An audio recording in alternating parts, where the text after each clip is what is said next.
All right, everyone, we are back. Welcome to another episode of Help Talk. And you've got me, Dr. LL, Laura Lynn Mears, with my wonderful co host and co founder of Helpopedia, Phil Vitrano, who's focused on helping youth identify what happens after high school. And we've got our wonderful guest here today. We've got Rachel Greenberg, and she is the founder of, we've got it over here, Unlimited Potential. Life And Unlimited, unleash your potential. Life Unlimited, Unleash Your Potential. I'm sorry, we've got that in the chat there so you folks can take a look and see what's going on. And so, Rachel, welcome to the show. Thank you so much for having me. Well, give us a little bit of the lay of the land and what's going on and what you're hearing about dating and youth and some of the challenges with communicating, soft skills, all of that sort of good stuff. So we get a little context before we dive into the episode.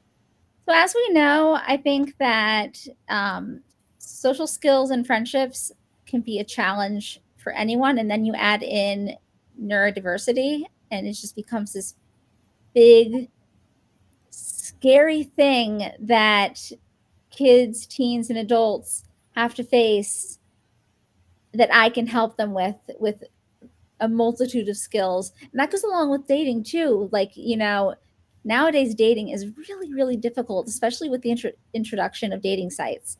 So I also will help that, scary monster of dating become less scarier while working with late teens and adults to figure out what kind of partner they want, how to date etiquette, how to deal with rejection, how to deal with ghosting, and basically to find a partner and to be happy because that's what everyone deserves. Indeed, it is. And I think there's a lot to be said too about starting off and, oh, can you find commonality? And I'm struck by your neckline of your shirt. I have the same neckline, which isn't exactly Wow, all so that common. So funny. how fun is that, right? Yes. Anyway, just to take us a little bit off topic there. So, Rachel, why don't you talk to us and share what really your first tip is regarding dating and social skills to help folks, both the parents, help them help their teen navigate, and for the teenager or the neurodivergent young adult navigate the new dating world. Okay, number one, include your neurodiverse child as much as possible in figuring out what they want. So this is a toughie because there are some people that are unable to communicate, but in the best way possible, include them in the decision because as we know, they are human beings just like everyone else who have wants and needs, and we shouldn't be the one making decisions for them. And this is a hard one also. I can imagine, not that I'm a parent and I'm not a parent of someone with special needs, but there's a sense of wanting the best for them and thinking they know what's best for them, but what's really best for them is what's taking them into account as well. And I think that there's it's a really important thing that we as parents, we're always trying to do so much for our children and we get so involved to the level of like helicopter parenting. But I think we forget, like you said, that there's a person on the other side that as they get older, they start to want to flex their voice and flex their opinions and ideas. And we Yeah. need to involve them in the conversation.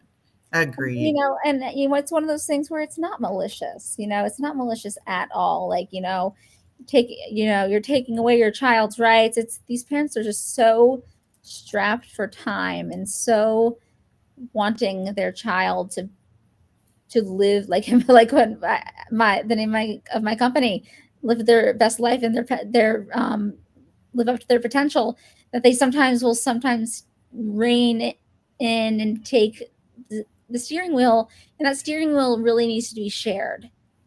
It really needs to be shared in order to do what my next tip is. Okay, so you kind of queued that one up. So what is tip two? Come up with goals and action items. Okay. Figure out what does the child want, whether it's with social skills or with dating. Your child, just because your child, you know, plays video games doesn't mean they don't have friends. That might be their way of communicating with friends, right? So we don't want to say, you know, Devin's goal is to make in-person friends that he can hang out with out in the community. If Devin likes playing Minecraft with his friends, that's okay. So making sure they are taken into account. So making sure that together we are setting goals and action items. And the way I do this with a lot of my clients is sometimes we do this together just as a little taste for them to do some homework from between session number whatever it is and the next one. And I'll say explain to them, do you know what a goal is? And they'll say, yeah, it's, doing this or figuring this out. And I'll say, do you know what an action item is? And a lot of the time they'll look at me with like deer in the headlights. And I'll say, let me give you an example. So I'm trying to lose weight.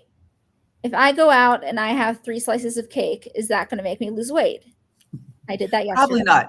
Did it yesterday. Probably not. And I'm like, so, and they're like, oh, and I'm like, okay, so if I want to lose weight, exercise, moderate what I eat, eat healthy things, eat healthy portions. So coming up with them what they want. So for them, a goal could be talk to one new person today. A goal could be try to keep on eye contact for 3 seconds instead of 2. Or if they aren't able to handle the eye contact, look at the person's forehead for as long as you can. For dating, it could be talk more to the gender of the person you're looking for to practice conversing, right? So if I'm looking out for a boyfriend, talking to more males, right? Getting yourself out there, putting yourself out there, even if our true, not desire, but our body is telling us no. But I've learned in DBT, dialectical behavioral therapy, there's something called opposite action. So the whole idea of opposite action is doing the opposite of what your brain and body is telling you. So for example, if you're waking up and you're in a really bad mood, you want to stay in bed. Opposite action is to whip yourself out of bed, to take a shower, get dressed. So to make sure that they actually do these things, so go on meetup.com. And that's going to actually go to my next one.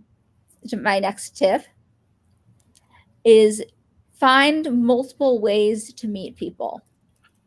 This can be online. This can be online. This could be in person. This could be through church, mosque, synagogue. This could be through school, work. Find multiple ways to expand your community, really. One thing that I really want to stretch to individuals with disabilities as well as their parents, that meetup.com can be an amazing resource, like unbelievable. Like imagine just having all of your activities set out for you without you having to do a thing but click attend. And I also say, if you go to the activity and you don't like it, go again, because you want to meet the same people over and over and over again. So, and go from stranger to acquaintance to casual friend to deep friendship. So stranger is obviously someone you don't know, and acquaintance is like, oh, I know that person, I met them here. Casual friend is someone that you can kind of shoot the stuff with, right, and talk about movies and music and books and travel. And then a deep friend is someone that you would be able to call in the middle of the night if you had a problem and would be there for you. And so basically widening your net to meet as many people as possible. My next one would be do mock conversations and interactions at home. So I have a a 6-step agenda itinerary of how to meet new people. And mom, dad, sister, brother, do it with the individual who is seeking help for social skills so they can then practice, then go out and use it in real time. To introduce themselves, to ask a specific question. So that would mean, let's say we're at a bar. Have you come here often? As you know, as silly as it sounds. Or you're at a Right. party, you ask, how do you know this host? If you're at a restaurant, what do you usually order here? The third step, it would be asking about their hobbies and interests. The fourth step would be talking about small talk, which is, I have a list of about 15 safe talking points that you can talk about with a new person. Then preparing for giving a reason for why we have to leave. I have a lot of work to do, but I'll talk to you later. And then the goodbye. And practicing this over and over again with my clients, I do so much repetitive work with them with games. So when they're with people out in the community, they can reference what I call this conversation skeleton, which I said to you. And also, it's easier with mom and dad. They're not going to judge you. They're not going to, belittle you, or to come to someone like me, who's a professional, who does this, who's been doing this for years. And the last thing I would ever do is belittle or criticize. I ask a lot of my clients, and they think I'm so funny, or how could she not know who that person is? But I'll say, do you know who Michael Jordan is? And they'll look at me like I have 3 eyes, and they'll be like, yeah, and I'll be like, okay, great. So what does he do? He plays basketball. Okay, great. Do you think the first time he picked up the ball, he made the shot? And they'll go, no. And I'll say, exactly. That's the same thing with social skills, going up to people, having the courage to do it, having strategies for doing it so that you are able to not freeze, how to have strategies for exiting the conversation if our social battery is going in the red. So having mock conversations with people that are safe before going out into the real world and using them. Do you recommend using generative AI as sort of the first way to practice? At least it's online. They can see some of the words and the phrases and sentences, and then go practice with mom or dad or a sibling in person. That's a really good question. I think it would depend on their style. Mm-hmm. Generally, when I do the conversation skeleton with my clients, it's very simple. So, hi, I'm Rachel. What's your name? My name is Mike. What's your name? Or sorry, it's nice to meet you. Do you come here often? Yeah, I love this bar. Have you ever been here? No, it's my first time here. Oh, that's really cool. So what do you like to do for fun? It's very simple. But I would say using AI for more complex conversations about more complex subjects would be more recommended than for the basics. Because we don't want to come off. I was talking to my fiance, I think a month ago, and I looked at him and I said, I will know if you write your vows on AI. I will know it. That sounds like a threat, Rachel. First, congratulations on your engagement. Thank you. Cheers. Thank you. So, and he's like, kind of like looking down, and he's like, why? I said, because I want it to come from you. So that's one problem with AI, is that it comes off so perfect that we don't want our folks who already kind of come off as awkward to come off as rocket scientists, because that's what AI sounds like sometimes. But it could be used for more complex subjects that they may not know about. So let's say they have a classmate, and the classmate told them that they like to do something, and they have no idea how to do it. And I'll give another example. So when I met my fiance, I asked him what he likes to do for fun. And he told me that one of the things he liked to do for fun was the stock market. And I was thinking, oh, this is going to be fun. Like something I know nothing about. So AI would be really helpful with that. Like, what is the stock market? How does it work?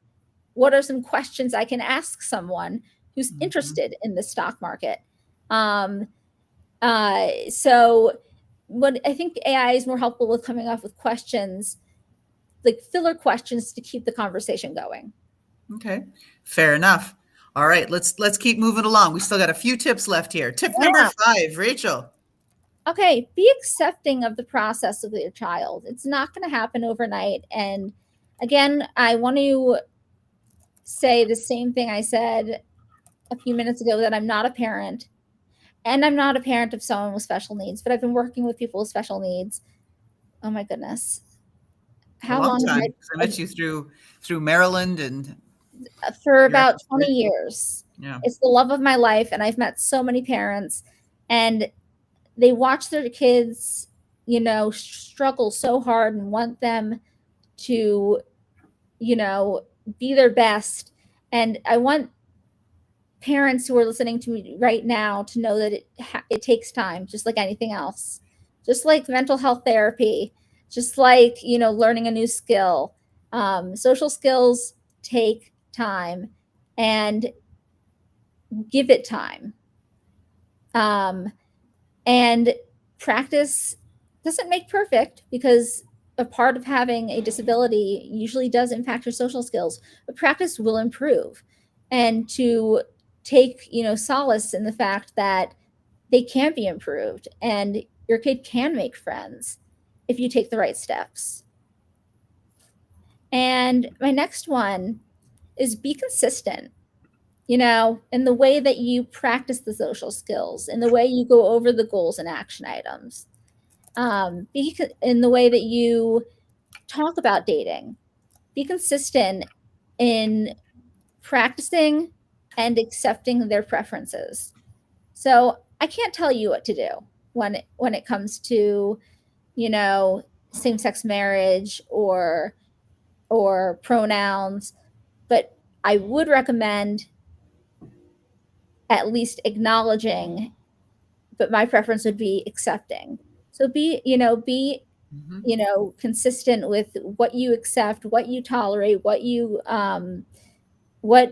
like so your child expects the same thing every time. So if you say we're going to go over social skills today, this is what we're going to do. So they're like, oh, this is what we're going to do. We did that before. Because if you practice the same thing over and over again, you're going to improve at it.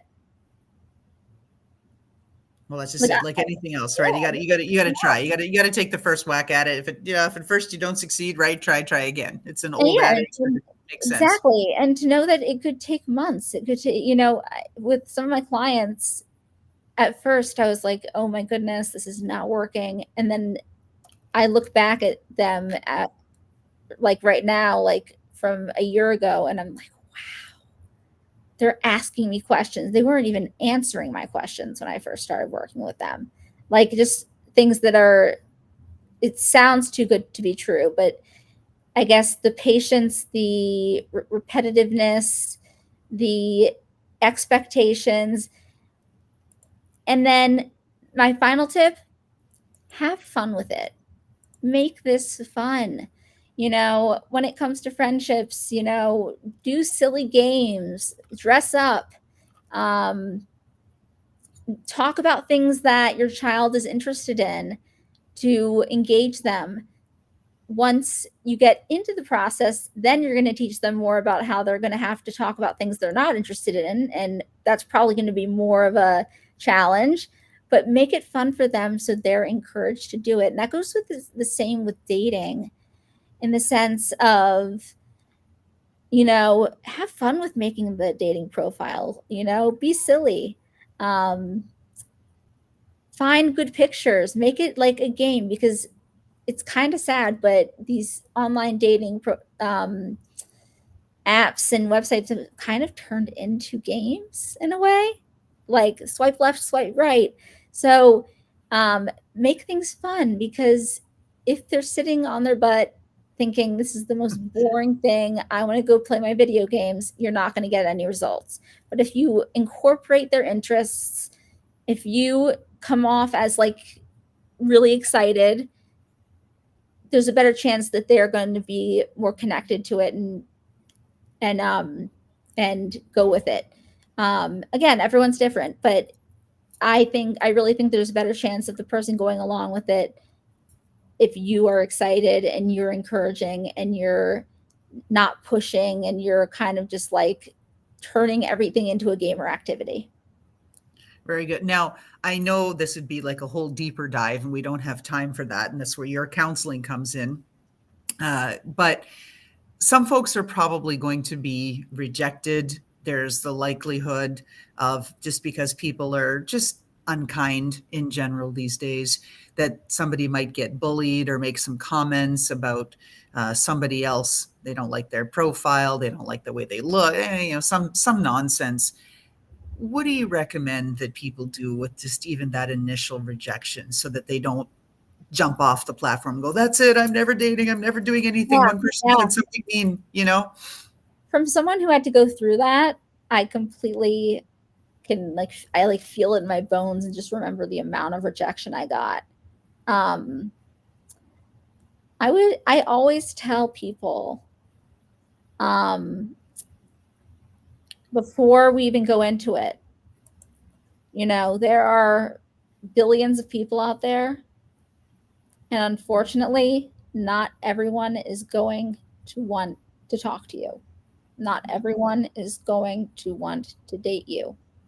When it comes to friends, like, there are many fish in the sea. You only need like 3. And when it comes to dating, you only need 1. So to stick with it and not be discouraged by a few people who don't work. And I tell them to think of friendships and dating as a puzzle. So just because Jacob rejected Rebecca doesn't mean there's something wrong with Rebecca. It means that their 2 puzzle pieces just didn't fit. So Rebecca has to wait for her puzzle piece. So I really try to make this a point of discussion before going into things, so they understand, like, oh, you know what, this person didn't like me back. Okay, they probably have a reason for it, and that's okay too, because I'm going to do that too. We're going to get hurt that someone didn't, like us, but then we're going to do the same thing and swipe left and swipe no. It's just going to happen. And also just explaining resilience, that in order to go through this process, you have to be resilient. You can't give up, and that there will be, difficulties in the process, but if you work at it, it will be worth it. And I've seen it. Like, I've seen, I know someone that was convinced that someone I worked with was convinced that he would never find anyone. And he's now living with the person. And every time I talk to, like, we have our sessions, and he's like, oh, blah, blah, blah, says hi. It just like, I get like goosebumps.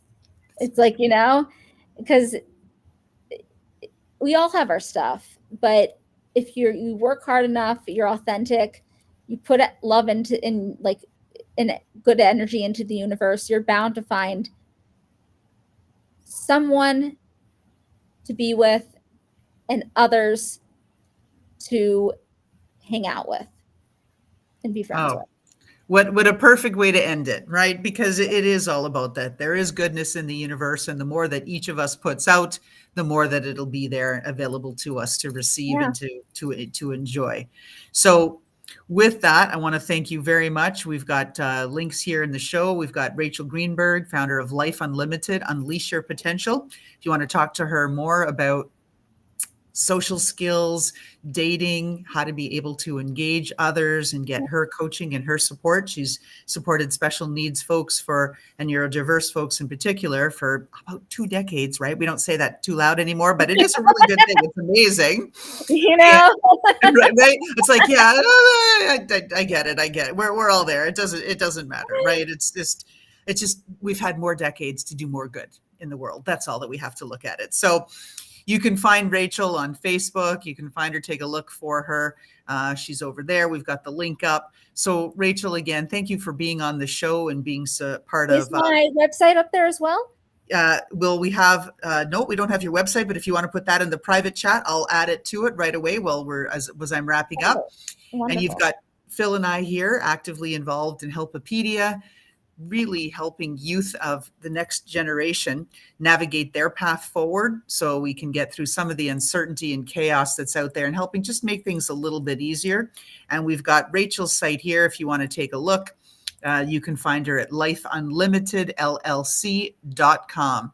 And I really, sorry to interrupt. I really want to say, even if you have a question about your kid, contact me. Like, I'm not, I want to be used as a resource.